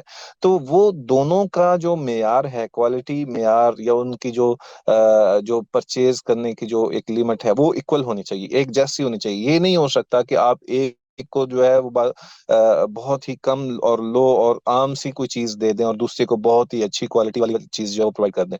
تو یہ بات درست نہیں ہے. ہاں اس میں والدین جو ہیں وہ اپنے بچوں کے اندر ان کی ضروریات اور ان کی دلچسپیوں کو مد نظر رکھتے ہوئے ان کو تحائف اگر دیتے ہیں تو اس میں کوئی حرج نہیں ہے، لیکن دینے پھر سب کو ہوں گے. یہ نہیں ہے کہ ایک کو دیا اور دوسرے کو دیا ہی نہیں، یہ پاسبل نہیں ہے. ٹھیک ہے نا؟ ٹھیک ہے سر، سمجھ آ گئی.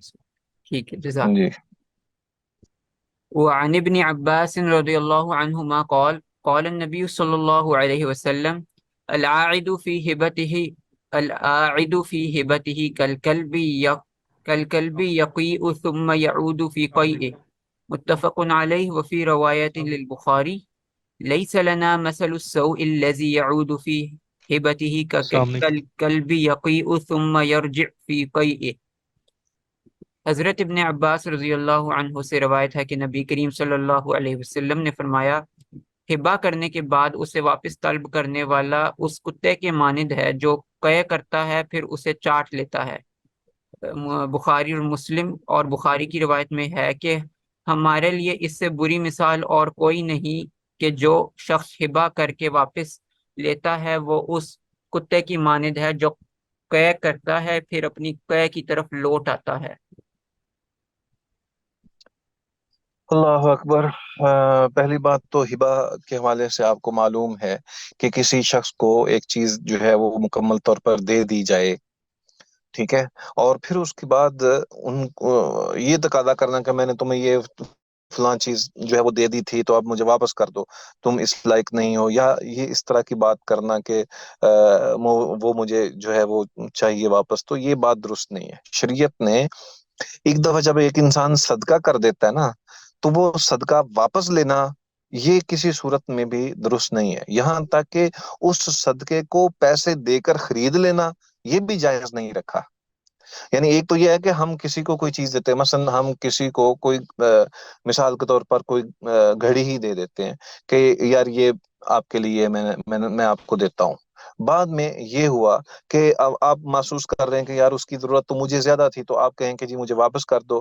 یہ اس حدیث کی مانند ہے جس طرح نبی صلی اللہ علیہ وسلم کا فرمان ہے کہ اس نے اپنا ہبہ جو ہے وہ واپس لیا تو گویا کہ اس طرح ہے، یہ اتنی بری چیز ہے گویا کہ جس طرح ایک کتا جو ہے وہ کیا کرتا ہے اور پھر اس کو چاٹ لیتا ہے. تو یہ اتنی قباحت والی بات ہے اور اتنی بری بات ہے کہ انسان کا جی جو ہے وہ خود ہی اس بات پہ ملامت کرتا ہے کہ یہ کیا ہے اور نفرت کرتا ہے اس چیز سے. تو دوسری بات یہ ہے کہ اس گھڑی کو خریدا بھی جانا، یعنی ضرورت ہے تو چلو میں اس سے خرید لیتا ہوں، یہ بھی بات درست نہیں ہے. یہ یہاں تک بھی جائز نہیں ہے کہ انسان کسی کو کوئی چیز دے دیتا ہے، صدقہ کر دیتا ہے اور پھر کہتا ہے کہ یہ تم مجھے جو ہے نا وہ بیچ دو. شرعی طور پر یہ بھی جائز نہیں ہے. تو یہ دیکھ لیں کہ جب آپ کسی چیز کو ہدیہ کر دیتے ہیں، صدقہ کر دیتے ہیں، اور پھر اس کو پھر یاد بھی نہیں رکھنا، کیونکہ آپ نے اللہ کی رضا کے لیے کوئی چیز دی ہے، کوئی صدقہ کیا ہے، تو پھر اس کے اوپر جو ہے نا وہ کبھی بھی بات نہیں کرنی چاہیے. ٹھیک ہے، اور اس کو واپس بھی نہیں لینا چاہیے اور اس کو جتلانا بھی نہیں چاہیے اور اس کا اظہار بھی نہیں کرنا چاہیے. ہمارے دور میں یہ جو کیمرے کا فتنہ ہے یہ بہت ہی برائی والی بات ہے، اور پھر اس کی بنیاد پر ہم سوشل میڈیا کو یوز کرتے ہوئے کسی کو کوئی ایک چیز بھی دیتے ہیں تو پھر اس کا اشتہار لگا دیتے ہیں اور وہ نیکی کم اور گناہ بڑھ جاتا ہے. حالانکہ یہ بات بالکل بھی جائز نہیں ہے. جی اگلی روایت پڑھیں. السلام علیکم سر. جی وعلیکم السلام. سر ایک کویشچن تھا کہ آج کل جو معروف طریقہ ہے کہ بیٹیوں کو جو ہے والدین وہ شادی پہ گاڑی گفٹ کرتے ہیں، ٹھیک ہے، تو کیا پھر والدین پر لازم ہے کہ وہ لڑکوں کو بھی شادی پہ گاڑی گفٹ کریں؟ سبحان اللہ. ہاں، یہ جو نا کچھ روایات ہمارے معاشرے کی ہندوانہ رسم و رواج میں سے ہیں، اور یہ بات صحیح نہیں ہے. نبی صلی اللہ علیہ وسلم کا فرمان ہے، خیر النکاح ایسر المعونہ، کہ بہترین نکاح وہ ہے جو سب سے آسان ہو. ٹھیک ہے، ایک بات تو یہ ذہن میں رکھیں. دوسری بات یہ دیکھیں کہ بہت ہی زیادہ حرام نہیں ہے کہ کوئی انسان اپنی بچیوں کو جہیز دے. یہ چیز حرام نہیں ہے. نبی صلی اللہ علیہ وآلہ وسلم نے بھی اپنی بیٹی کو ایک سرہانہ دیا تھا، ایک چکی دی تھی، یا چند ایک چیزیں بستر وغیرہ دیا تھا. تو اس کا مطلب یہ ہے کہ کہیں نہ کہیں جواز تو موجود ہے. ٹھیک ہے، اور اس کی مطلق طور پر حرمت نہیں ہے کہ بندہ یہ کہے کہ ہم نے جہیز جو ہے نا وہ بالکل نہیں دینا، یا یہ بات بالکل بھی شرعی طور پر جائز نہیں ہے. یہ اپنی جگہ پر بات صحیح نہیں ہے. تیسری بات جو آپ نے کہی ہے کہ اس میں اسراف کرنا، اسراف جو ہوتا ہے نا یہ ایک اور چیز ہے. اسراف یہ ہے کہ بندے کی ملکیت میں کوئی چیز ہے. اگر آپ ایک ارب پتی انسان ہیں تو آپ کھانا کھاتے ہیں، اور کھانا کھانے میں ظاہر بات ہے آپ کے لیے پیسے کی کوئی ویلیو نہیں ہے. آپ نے مثلاً ایک وقت کھانا کھانا ہے، اور آپ 3 روٹیاں کھا سکتے ہیں میکسیمم. تو آپ کہیں گے جی مجھے 10 روٹیاں چاہیے. ٹھیک ہے جی، چونکہ آپ کے پاس پیسہ بہت ہے اس لیے آپ بہت بڑا آرڈر دے دیں. چونکہ آپ کے پاس جو ہے وہ مال زیادہ ہے تو آپ اس کو ایسے ہی ضائع کرتے رہیں. اس کی بھی اجازت نہیں ہے. اس کی بھی اجازت نہیں ہے. مال آپ کا ہے، مال آپ کا ہے، اور آپ اس انداز سے خرچ کریں کہ جس میں تصنع ہو، جس میں ریاکاری ہو، اور جس میں جو ہے وہ فضول ایک ضائع کرنے والی ایک چیز ہو. تو ایسی چیزوں اسلام جو ہے وہ کہتا ہے ان المبذرین کانوا اخوان الشیاطین، کہ جو اسراف کرنے والے ہیں وہ شیطان کے بھائی ہیں. اب اس سے اگلا مرحلہ وہ ہے جو آپ نے کہا ہے کہ جیسے مجبور کر دیا گیا ہے لوگوں کو کہ وہ جہیز کے اندر جو ہے وہ یا تو تفاخر کے لیے یا پھر یہ ہے کہ دکھلاوے کے لیے. یہ دونوں چیزیں جو ہیں آج کل جہیز کے حوالے سے جو ہیں وہ مذکور ہیں. تو یہ باتیں بالکل بھی مناسب نہیں ہیں. یہ شرعی طور پر تو اس کا یہ اسراف کے ضمن میں آئیں گی. ہاں البتہ ایک شخص جو ہے وہ بہت زیادہ اس کے پاس مال و دولت ہے تو وہ اپنی بیٹی کو ضرورت کے مطابق جو مرضی چاہے دے، وہ گاڑی دے یا گاڑیاں دے، وہ جو بھی اس کے پاس اگر ہے تو اس کو دکھلاوے کے طور پر نہیں دینا چاہیے، اور پھر مقابلتاً بھی نہیں دینا چاہیے، اور مقابلتاً ڈیمانڈ بھی نہیں کرنی چاہیے. مقابلتاً دینا بھی نہیں چاہیے اور مقابلتاً ڈیمانڈ بھی نہیں کرنی چاہیے. مثلاً اب ہم شادی کرتے ہیں اپنے بچے کی ایسی فیملی میں جو کہ بہت ہی امیر ہیں، تو ہم اپنے بچے کو ہر وہ چیز دینے کی کوشش کریں کہ جس سے ہم اپنا توازن ہمارا بگڑ جائے مالی اعتبار سے. تو یہ بات درست نہیں ہے، یہ بات درست نہیں ہے. اسی طرح مقابلتاً یہ کام کرنا یہ جائز نہیں ہے. اور اسی طرح ہم فضول میں ادھار لے کر یہ کام کریں وہ بھی جائز نہیں ہے. تو یہ جو اگر کوئی انسان اپنی مرضی سے اپنی محبت سے اپنے بچوں کو کوئی چیز یا گفٹ وغیرہ دیتا ہے تو اس میں کوئی حرج نہیں ہے. ہاں، جیسا آپ نے اب سوال کیا ہے کہ اگر بیٹے کو دیا ہے تو بیٹی کو بھی دے، یا بیٹی کو دیا ہے تو بیٹے کو بھی دے. ہاں، یہ بات اپنی جگہ پر درست ہے، یہ چیزیں اپنی جگہ پر درست ہیں. البتہ اس میں افہام و تفہیم ہوتی ہے. بعض اوقات جو بہن ہوتی ہے اس کے لیے بھائی جو ہیں ان کا دل نرم ہوتا ہے، اور وہ یہ سمجھتے ہیں کہ اس کی جس حد تک ممکن ہے خدمت کریں وہ ضروری ہے.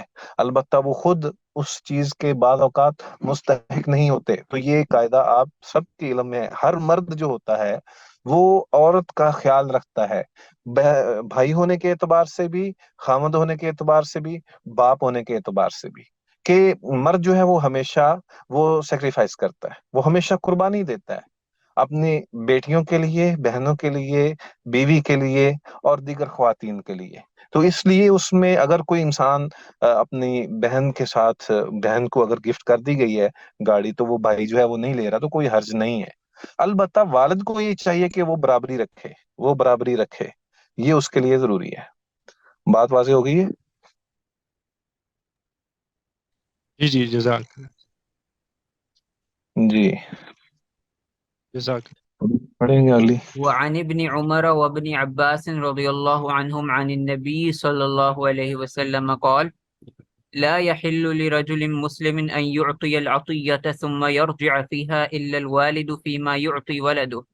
رواه أحمد والأربع وصححه الترمذي وابن حبان والحاكم. حضرت ابن عمر رضی اللہ عنہما اور حضرت ابن عباس رضی اللہ عنہ سے روایت ہے کہ نبی کریم صلی اللہ علیہ وسلم نے فرمایا کسی بھی مسلمان آدمی کے لیے جائز نہیں کہ وہ عطیہ دے اور اسے واپس لے، مگر والد کے لیے وہ عطیہ واپس لینا جائز ہے جو اس نے اپنی اولاد کو دیا ہو۔ اسے احمد، ابو داؤد، ترمذی، نسائی اور ابن ماجہ نے روایت کیا، اور ترمذی، ابن حبان اور حاکم نے اسے صحیح کہا ہے۔ اس سے اگلی روایت بھی پڑھی ہے.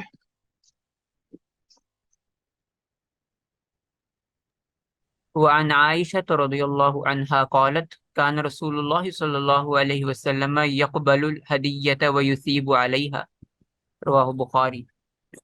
حضرت عائشہ رضی اللہ تعالی عنہا سے روایت ہے کہ رسول اللہ صلی اللہ علیہ وسلم ہدیہ قبول فرمایا کرتے تھے اور اس کا بدلہ بھی دیتے تھے۔ اسے بخاری نے روایت کیا۔ اچھا آپ پیج اگلا کیجئے، تھوڑا سا پیج آگے کریں، اس سے نیکسٹ پیج جو ہے.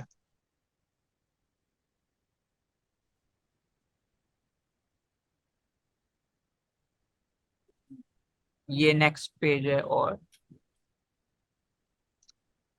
ایک منٹ. ہاں یہ حدیث پڑھی ہے 930 والی.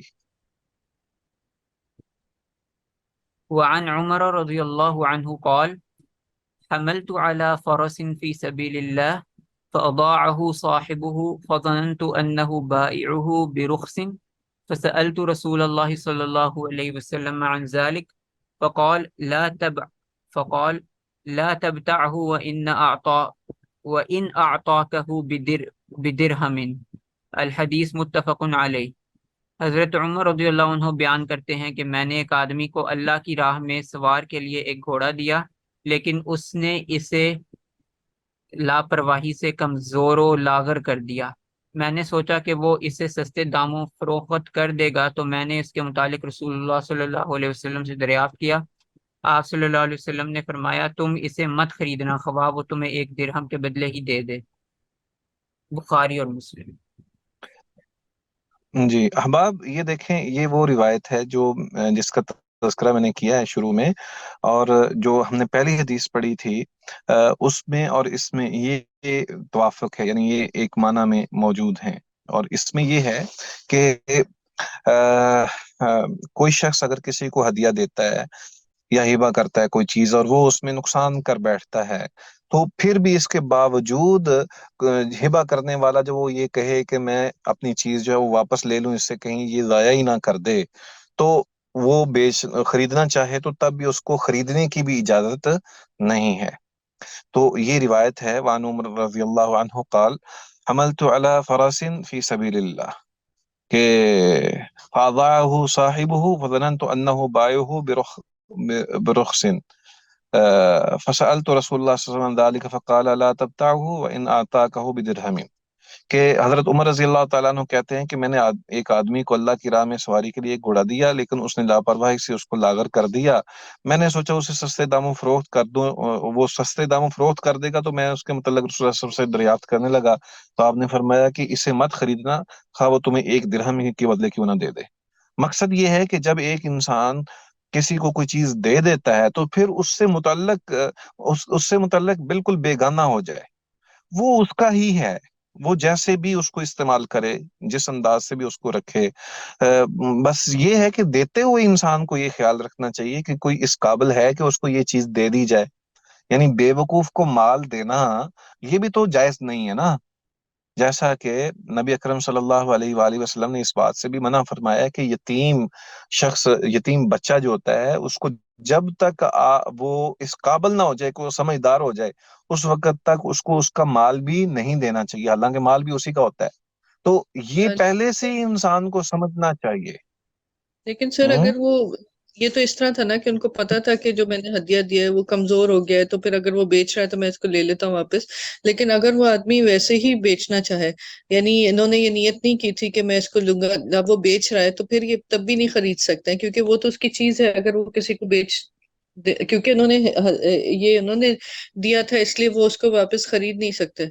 یا اگر آپ کی نیت اس طرح نہیں تھی کہ میں تو اس کو کسی طرح واپس لے لوں، تو پتا چلتا ہے کہ جی وہ آدمی اس کو بیچ رہا ہے. اب جو اس کو گفٹ ملا تھا لیکن اب وہ اس کو بیچ رہا ہے اپنی چیز سمجھ کے، یعنی وہ بیچ رہا ہے، تو پھر تو کوئی بھی خرید سکتا ہے، یعنی جس نے دیا وہ بھی لے سکتا ہے کہ نہیں.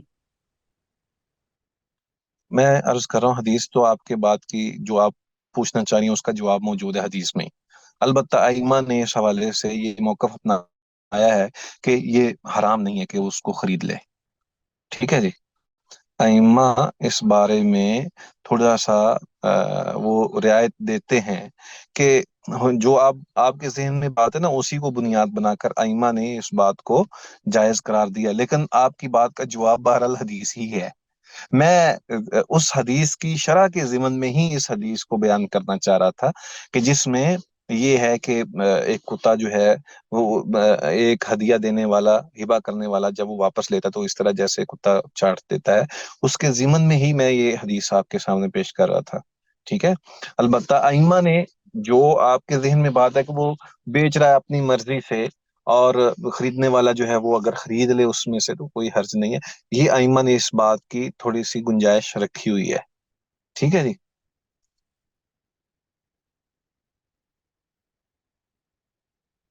پچھلی جی روایات سر. جو ہیں جو ہم نے پڑھی تھی اس کی طرف چلیں ذرا. وعن عائشة رضی اللہ اس سے عنہ قالت، اس سے اس سے پچھلے اس سے پچھلی روایت، اس سے پچھلی روایت. یہ والی. جی جی. یہ بات رہ گئی تھی ہماری کیا کرنے والی کہ والد جو ہے وہ ہدیہ واپس لے سکتا ہے جب اس کو یہ سمجھ ہو، کیونکہ اصل تو ملکیت جو ہے وہ والد کی ہی تھی، تو اس نے اپنے بیٹے کو جو ہے وہ ہدیہ دیا ہے، تو ظاہر بات ہے کہ اس کو استعمال کرنے کے لیے کوئی چیز دی ہے. تو اس میں اگر والد یا دوسرے لفظوں سے اگر اولی الامر یعنی گورنمنٹ جو ہے وہ کسی کو کوئی چیز دے دیتی ہے اور وہ اس قابل نہیں ہے تو وہ واپس لینے کا حق رکھتے ہیں. ٹھیک ہے. جس طرح والد ہبہ کی ہوئی چیز کو واپس لینے میں جو ہے اس کے لیے گنجائش موجود ہے، اسی طرح حکومت وقت اگر کسی بھی فرد کو یا افراد کو یا لوگوں کو کوئی چیز دے دیتی ہے اور وہ پھر سمجھتی ہے کہ یہ اس قابل نہیں ہے یا یہ اس کی ضرورت کہیں اور ہے یا جو بھی ہے، تو وہ واپس لے لے ان سے وہ چیز، تو اس میں بھی کوئی حرج نہیں ہے، جس طرح والد کے لیے کوئی حرج نہیں ہے. ٹھیک ہے جی. ہاں جی آگے چلیں. اگلی روایت جو آپ نے پڑھی ہے سیدہ عائشہ رضی اللہ تعالیٰ عنہ والی،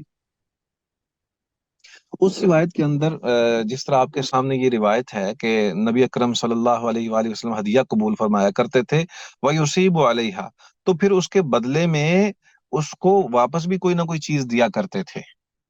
یہ نہیں ہے کہ ایک انسان جو ہے وہ ہدیہ لیتا رہے اور دوسرا جو ہے وہ قبول کرتا رہے اور اس میں اس کا احسان مند بھی نہ رہے اور اس کو واپس بھی کوئی اس کا بدلہ نہ دے. یہ بات درست نہیں ہے، یہ بات درست نہیں ہے. اس سے اگلی روایت جو ہے وہ اس بات کا اظہار ہے کہ اب وعن ابن عباس رضی اللہ عنہما قال وهب رجل لرسول اللہ صلی اللہ علیہ وسلم ناقۃ، کہ ایک آدمی نے رسول اللہ صلی اللہ علیہ وآلہ وسلم کو ایک اونٹنی ہبہ کی، تو ہبۃ فاصابہ علیہا، تو نبی صلی اللہ علیہ وآلہ وسلم نے اس اونٹنی کے متبادل اس کو ہدیہ دے دیا. تو آپ صلی اللہ علیہ وسلم نے پوچھا رضیتا، کیا تو اس بات پر راضی ہو گیا ہے کہ میں نے جو تمہیں ہدیہ واپس کیا ہے یہ تم راضی ہو؟ تو کہنے لگا نہیں اللہ کے نبی نہیں. فزادہ آپ صلی اللہ علیہ وسلم نے پھر بڑھایا، فقال رضیتا، آپ نے پھر پوچھا کیا تو راضی ہو گیا ہے؟ تو کالا کہنے لگا لا، نہیں اللہ کے نبی میں ابھی بھی راضی نہیں ہوا. اس کا دل تھا وہ یعنی وہ ہدیہ دے کر ہدیہ لینا اس کا مقصد تھا.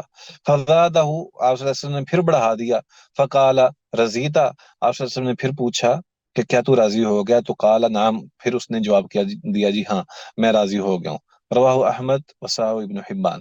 مقصد یہ ہے کہ ایک کسی کو ہدیہ دینا اور پھر جب کوئی ہدیہ لے رہا ہو اس کا واپس کرنا کوئی چیز، یہ دونوں انسان خود اپنے اخلاق سے اس کو جو ہے وہ سمجھے۔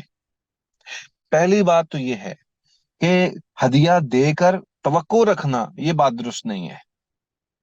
ہاں البتہ ہدیہ دے کر کوئی شخص جو ہے اس کے متبادل دیتا ہے تو واپس لینا، اس سے ہدیہ واپس بھی، یعنی کوئی اس کے متبادل کوئی چیز لے لینا، اس میں کوئی حرج نہیں ہے۔ ایک شخص ہے وہ ہدیہ دیتا ہے، پھر دیتا ہے، پھر دیتا ہے، اور سامنے والا جو ہے اس کا احسان مند نہیں ہے، نہ اس کی کوئی خیر خواہی کرتا ہے، نہ اس کا شکریہ ادا کرتا ہے، نہ جزاک اللہ کہتا ہے، بلکہ وہ بس ہدیہ وصول کیے جا رہا ہے، تو یہ بات بھی درست نہیں ہے۔ تو نبی اکرم صلی اللہ علیہ وسلم کا طریقہ یہی تھا کہ جب کوئی ہدیہ پیش کرتا تو آپ صلی اللہ علیہ وآلہ وسلم متبادل کوئی نہ کوئی چیز اس کو واپس لوٹاتے، ہدیہ نہیں لوٹاتے۔ یہ ایک اخلاقی فاضلانہ اخلاق جو ہیں یہ ہمیں نبی صلی اللہ علیہ وسلم سے ملتے ہیں۔ اسی طرح جو شخص نیت ہی یہ رکھے کہ میں اس کو ہدیہ دوں تاکہ اس کے پاس جو بہترین مال ہے یا ہدیہ والی چیز ہے وہ مجھے واپس مل جائے، تو یہ بات بھی صحیح نہیں ہے۔ طمع اور لالچ کرنے کی نیت پر یا دوسرے کے مال پر نظر رکھتے ہوئے ایک انسان جو ہے وہ کوئی ایسا کام کرے تو یہ بات درست نہیں ہے۔ انسان کو چاہیے کہ وہ بغیر لالچ کی ہدیہ دے۔ اور نبی اکرم صلی اللہ علیہ وآلہ وسلم نے پوچھا بھی اس بنیاد پر ہے، یہ نہیں ہے کہ ہم پوچھتے رہیں کہ بھائی تو راضی ہے کہ نہیں ہے، بلکہ نبی صلی اللہ علیہ وسلم نے اس بنیاد پر ہی پوچھا تاکہ سامنے والا، آپ صلی اللہ علیہ وسلم کے علم میں تھا کہ یہ بندہ جو ہے یہ تھوڑا سا لالچ رکھتا ہے، تو اس بنیاد پر ہی آپ صلی اللہ علیہ وسلم نے پوچھا تاکہ وہ راضی ہو جائے۔ یہ نہیں ہے کہ نبی صلی اللہ علیہ وسلم نے یہ طریقہ بتایا کہ تم ایسا کیا کرو۔ اب اس میں بعض اوقات ایسا بھی ہوتا، چونکہ نبی صلی اللہ علیہ وسلم ہدیہ واپس نہیں کیا کرتے تھے، یعنی ہدیہ جو ہے وہ قبول کرتے تھے، جو زکوٰۃ اور صدقہ ہے اس طرح کی چیزیں وہ قبول نہیں کیا کرتے تھے، لیکن ہدیہ جو ہے وہ قبول کیا کرتے تھے۔ تو نبی صلی اللہ علیہ وسلم ہدیہ قبول نہ کریں یہ بھی ان کے لیے ایک اچھی بات نہیں تھی، لیکن چونکہ نبی صلی اللہ علیہ وسلم کا اپنا ایک عمدہ اخلاق تھا، اس بنیاد پر بار بار پوچھ لیا تاکہ سامنے والا جو اگر توقع رکھ رہا ہے تو اس کو وہ دے دیا جائے۔ لیکن یہ طمع رکھنا اور لالچ کرنا یہ بات اپنی جگہ پر بالکل بھی درست نہیں ہے، اور یہ بالکل توقع نہیں رکھنی چاہیے۔ اسلام تو ہمیں یہ کہتا ہے کہ ہم اگر کوئی شخص ہمیں دے تو ہم اس سے بہتر اس کو لوٹائیں، لیکن یہ نہیں ہے کہ ہم لالچ کر کے بیٹھ جائیں۔ ٹھیک ہے جی؟ پھر السلام علیکم سر۔ جی جی، السلام علیکم سر، ہم نے جو وعلیکم پہلی السلام۔ حدیث پڑھی، اس میں پہلی حدیث جو پڑھی تھی اس میں یہ کنڈیشن تھی کہ والد اس مطلب شرط پہ ہدیہ وہ واپس لے رہا تھا اولاد سے کہ کیونکہ وہ اولاد میں انصاف نہیں کر رہا تھا، ٹھیک ہے۔ اب اس کے بعد جو حدیث پڑھی ہے اس میں ایسی کوئی شرط نہیں لگائی گئی، ٹھیک ہے۔ تو کیا اس شرط کا ہونا ضروری ہے یا ویسے بھی والد جو ہے ہدیہ واپس لے سکتا ہے اولاد سے؟ ایک منٹ ہولڈ کیجیے پلیز سر، مشکل ہے گا میرے واسطے، بہت مشکل ہے ساڑھے قسمت جی پلیز دوبارہ آپ بات کیجیے۔ جی سر، میرا یہ کوشچن تھا، ہم نے جو پہلی حدیث پڑھی تھی اس میں ہم نے یہ دیکھا کہ والد جو ہے اپنے اولاد سے اس کنڈیشن پہ ہدیہ واپس لے سکتا ہے کہ وہ اس میں عدل نہیں کر رہا، ٹھیک ہے۔ لیکن بعد والی جی حدیث میں ہم نے وہ ایسی کنڈیشن کا کوئی ذکر نہیں ہے، وہاں کنڈیشن کا ذکر نہیں ہے، وہاں کنڈیشن کا نہیں، ذکر نہیں ہے کہ عدل نہیں ہوا اس سے تب وہ واپس لے رہا ہے، وہ کسی بھی وجہ سے واپس لے سکتا ہے۔ آگے کہیے۔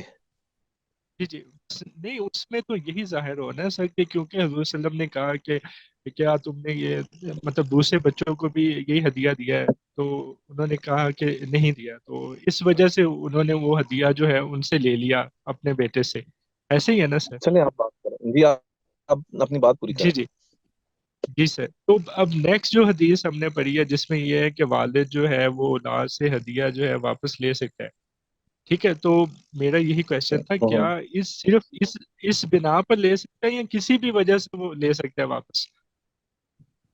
نہیں، وہ اس کے پاس کوئی اور ریزن بھی ہو سکتی ہے، اس کو خود کو بھی ضرورت ہو سکتی ہے، بعض اوقات انسان سے کوئی ہو سکتی ہے کوئی مطلب چونکہ نبی صلی اللہ علیہ وسلم کا ایک دوسری جگہ بھی فرمان ہے کہ انت و مالک علی ابی کا، کہ تو اور تیرا مال تیرے والد کا ہے.